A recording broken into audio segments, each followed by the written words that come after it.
Fala galera, eu sou o Douglas, aluno do quinto semestre da FATEC Zona Leste, do curso de ADS. Hoje eu trago aqui para vocês um vídeo para a gente falar um pouco sobre o Lombok, que é um framework que eu uso nos todos os projetos que eu faço, eu participo, né?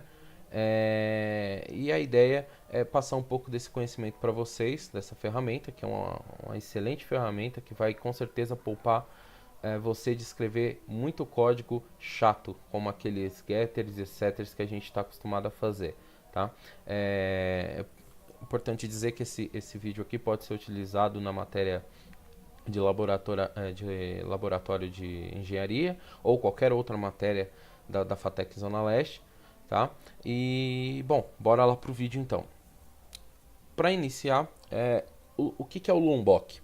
O Lombok, ele, segundo aqui o próprio site, é uma library que vai buscar ali deixar de forma automática, automatizar a escrita de alguns códigos que a gente costuma fazer dia a dia nos nossos projetos, como um toString, como criar um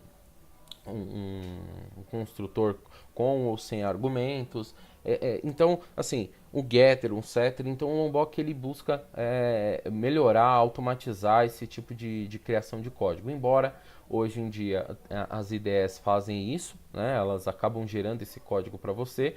O grande diferencial do Lombok é que ele faz isso em tempo de compilação, ou seja, ele não vai trazer aquele código repetitivo, aquele getter e setter que não tem nenhuma informação útil, além de fazer a inserção ou recuperar um valor dentro de um atributo dali da sua classe. Então vai deixar a sua classe mais enxuta, mais fácil de ser lida e é ótimo para usar, por exemplo, com classes que serão utilizadas como entidades, por exemplo, para persistência de dados ou, enfim, para que mantenha o seu código ali mais legível e você consiga visualizar o modelo de negócio do seu código de forma mais clara e mais objetiva, ok? Bom, o Lombok ele pode ser utilizado com as principais IDEs, tá? Para você utilizar o Lombok na sua IDE, você vai precisar instalar um plugin. Isso é super simples e vai garantir que você consiga escrever o seu código utilizando o Lombok sem que a sua IDE fique apontando erros. Porque, como eu disse, os códigos que são gerados automaticamente pelo Lombok, eles não são efetivamente escritos no código que você está escrevendo, e sim, no momento da compilação, ele cria esse código, e aí aquele código que está compilado contém essa informação, esse código extra que o Lombok cria. Tá? Você também pode usar um Build Tools para poder gerenciar a dependência lá do Lombok, e aí você consegue colocar o Lombok no seu projeto através do Maven, por exemplo, né? Então, eu vou abrir aqui a minha IDE, eu vou usar o IntelliJ e vou mostrar para vocês como que funciona o Lombok, né? Primeiro eu vou mostrar um código sem o Lombok, aquele tradicional que a gente costuma fazer, e depois utilizando o Lombok para poder deixar as coisas mais enxutas e mais claras de serem visualizadas, ok? Então, vou criar aqui um projeto novo, vou criar um projeto do tipo Maven, vou chamar aqui de Lab Engenharia e o nome do projeto vai ser Lombok. Então, next. Pronto, ele já abriu aqui pra gente o POM, né, do Maven, que será onde a gente vai inserir a dependência do Lombok. Antes de inserir essa dependência, vamos primeiro então mostrar como é a instalação do plugin na IDE. Eu acredito que no Eclipse ou no NetBeans não seja tão diferente para instalar um plugin, mas aqui no IntelliJ a gente vai nessa opção de configuração aqui, no Plugins, no Browsing Repositories, e a gente procura aqui pelo Lombok. Beleza, esse segundo aqui, vou instalar. 2 cliques nele aqui. Opa. Deixa eu ver aqui. Lombok.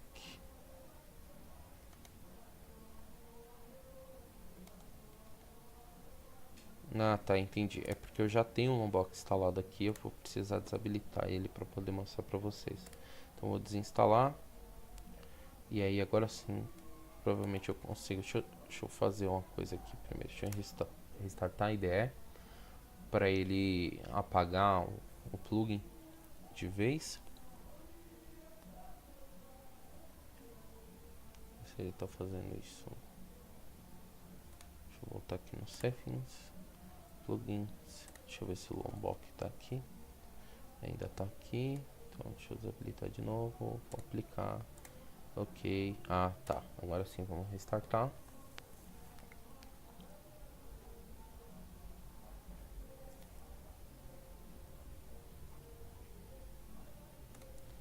Beleza, então abrir aqui o projeto. Vamos em Settings, Plugin, Browsing Repositories, Lombok. Beleza, vamos instalar. Ele vai fazer o download aqui. É bem rapidinho.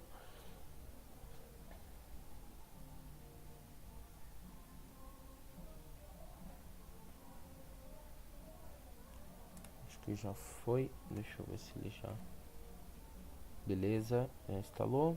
Vou aplicar, provavelmente ele vai pedir para restartar de novo. Isso. Vamos lá.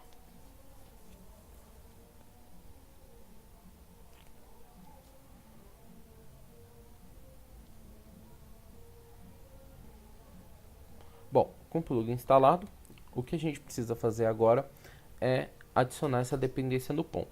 Antes de adicionar, deixa eu só mostrar para vocês aqui que, independente da IDE, se você clicar aqui, por exemplo, em Eclipse, ele vai trazer um passo a passo de como você faz essa configuração do plugin no Eclipse, tá? Então, se a gente for aqui, por exemplo, NetBeans, a mesma coisa. Então, ele mostra aqui também como é que você consegue incluir esse plugin na sua IDE. Da mesma forma, aqui nas ferramentas aqui de build, a gente clicar aqui, por exemplo, no Maven, ele traz a forma aqui da dependência do Maven.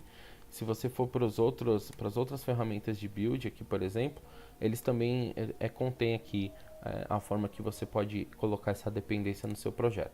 Como eu estou usando o Maven, vou abrir aqui o Maven, vou pegar a dependência, copiar e vou colocar aqui no meu POM. Beleza, coloquei.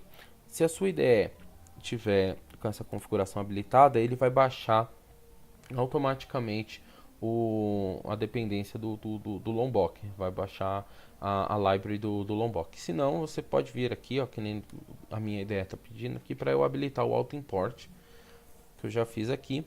E aí, se a gente vier aqui nas libraries, já vai estar aqui o Lombok, já foi feito o download dele. Tá ok? Bom, então vamos criar aqui uma classe para mostrar uma classe padrão de que a gente geralmente cria em todos os nossos projetos para mostrar um funcionamento depois do Lombok. Então, vou criar aqui uma classe nova, chamar essa classe aqui de pessoa e vamos colocar alguns atributos nessa classe. Então, vou colocar aqui, por exemplo, um private string name. Opa.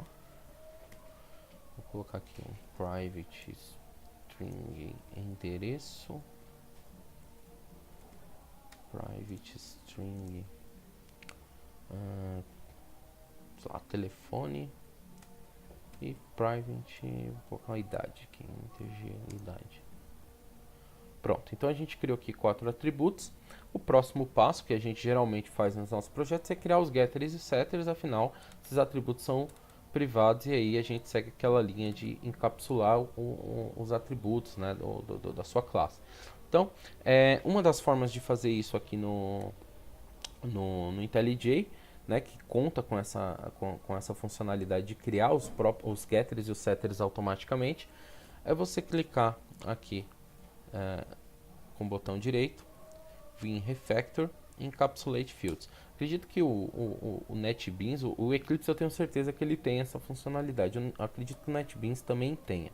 Tá? Então, ao invés da gente ir lá escrever esse getter e setter, a gente vem aqui, seleciona os atributos, deixa essas duas informações esticadas aqui, clica em Refactor e ele já cria aqui esse código pra gente.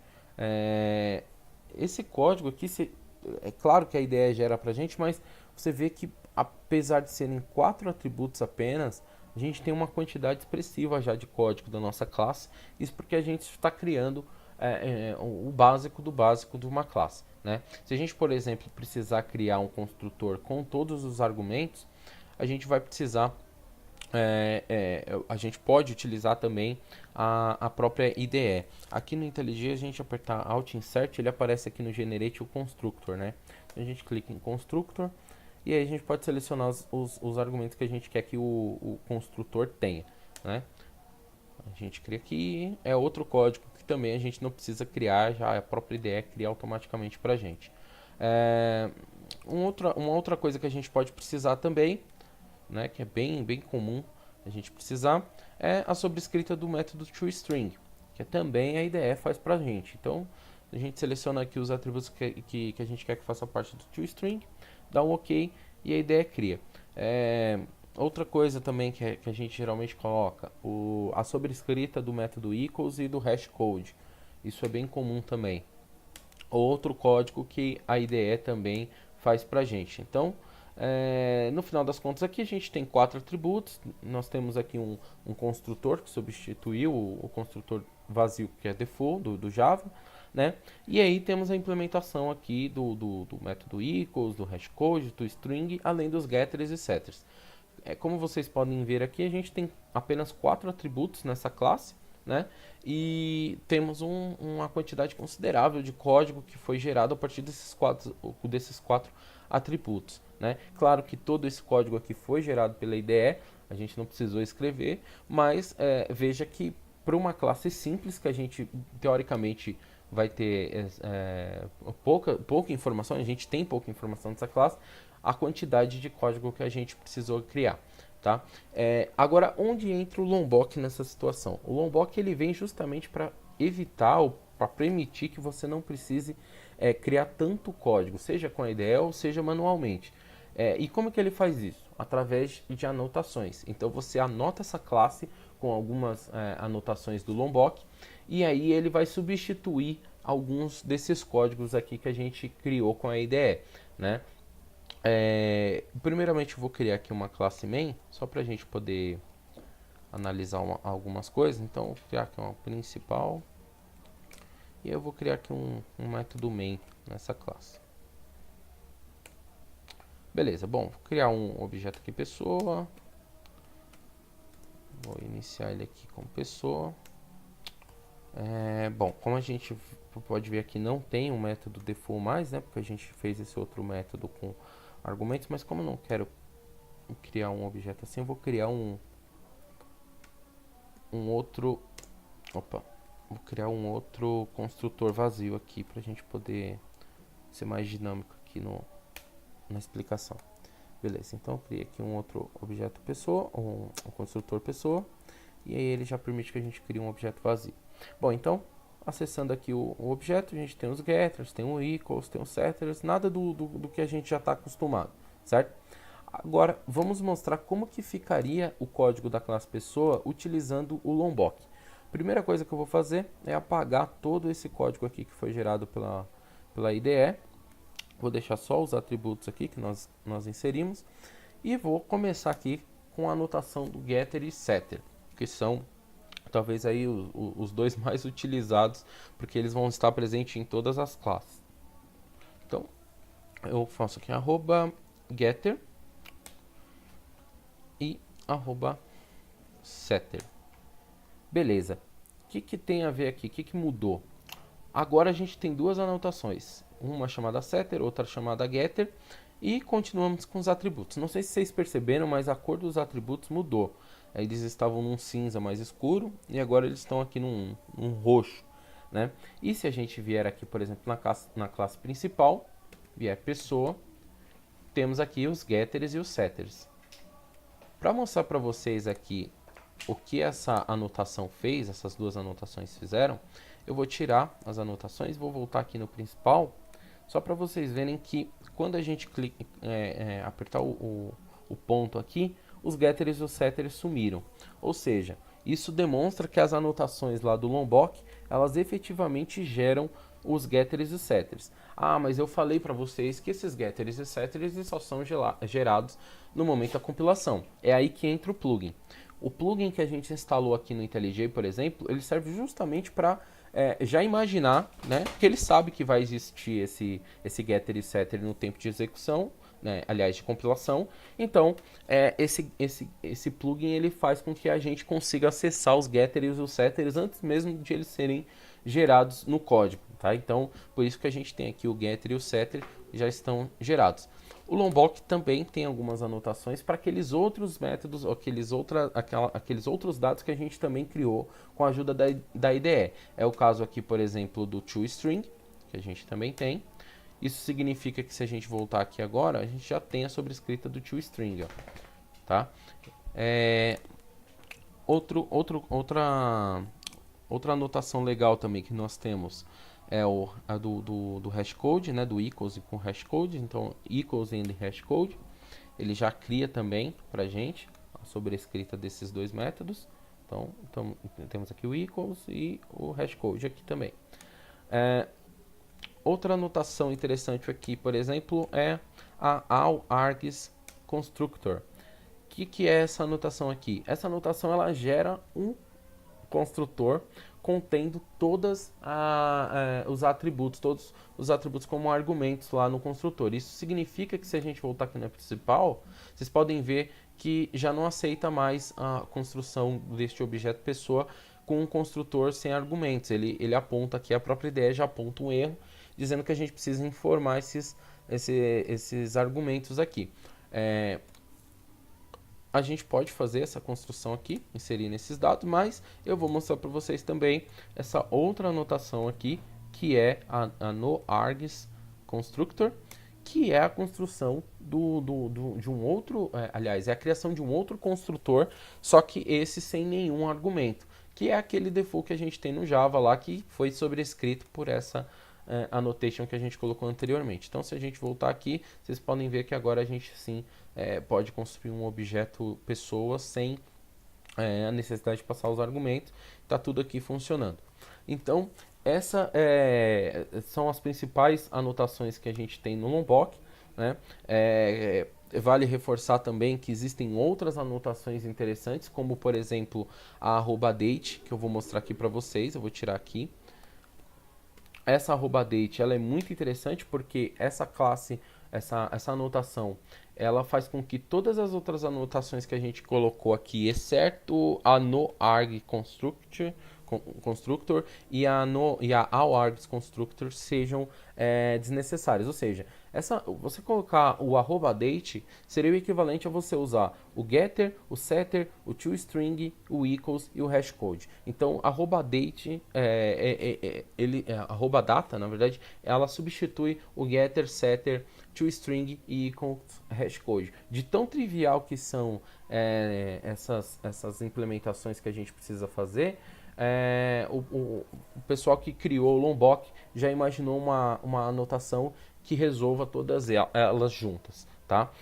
Existem outras anotações muito interessantes no Lombok, por exemplo, como o @builder, que implementa o design pattern builder, tá? Se você não conhece esse design pattern, ele é muito interessante para você criar objetos não mutáveis, ou melhor, objetos não imutáveis, né?